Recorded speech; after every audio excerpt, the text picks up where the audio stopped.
Sit. Always have her sit before you send her to the mat. With your right hand, lean over, pat her chest and say, make sure she waits. Go to your mat, down, walk over with her and tell her down. And then she gets a reward. Put it right on the mat. Good.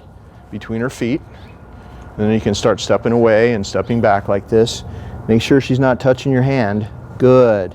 Make sure she takes it off the mat and not out of your hand. No. Make sure she lays straight like that. So if she gets crooked because she's excited or something, just kind of lure her. See, I had a piece of food and I kind of lured her back so she was straight on the mat. Good. And you can start practicing things that are more difficult for her, like walking around her like this. Make sure you do both sides evenly. If at any time she gets up, you just say no. You can, like if you were here and she popped up, say no and you just step on the leash and put her back. Or if she leaves the mat, you step into her, reset her, like do that little circle and put her back. Good. And if you're in an enclosed area, like this is a big enclosed yard, you can drop the leash and walk farther away. So show where I am and then show her again.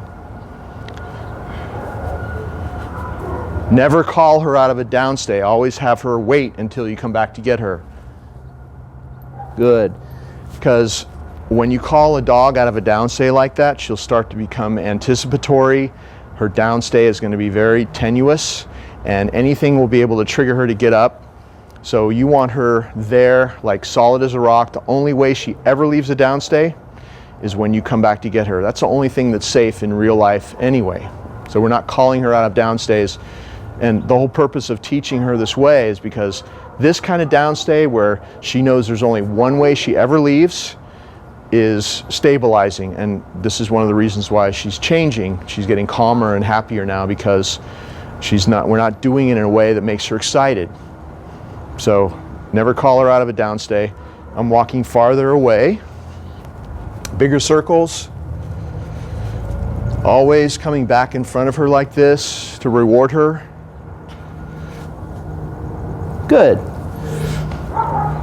I'm going to walk way back there this time. So show them where I'm going and then show her. So she got up. So she made a mistake, which I was hoping she would. No. You just take the leash and you put her back. And then you do it again. If you're having trouble or she's having trouble doing something, it's okay to remind her what to keep doing. So I'm just going to tell her, I'm going to remind her down before I do that again. Walk way over here.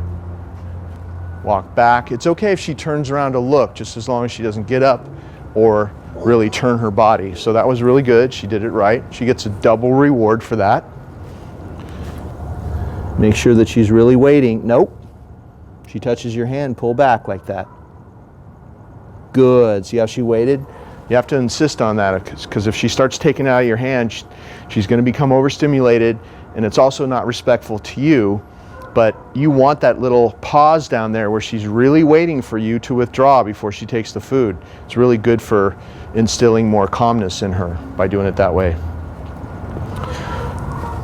So she did really well.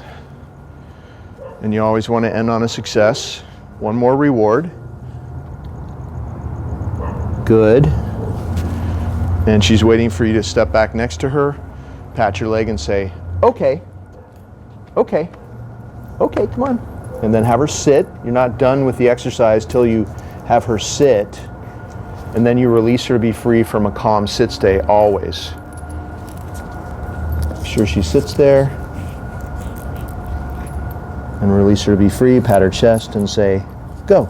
Now she's free. And then you want to always pick this mat up right away because she's going to want to go hang out on it. And it's not a doggy bed. It's a very exclusive place for her to do this exercise. A doggy bed, she can come and go as she pleases. That's a free time place. But this is only for this exercise, and that's what makes it so powerful. If she only does one exhibits one behavior on this mat, then she's going to learn that one behavior really well very quickly. You can see how it's worked already. Doing this mat is the only reason why she has a really good downstay without the mat now, because we did this for a while first. Nope. Okay, let's go.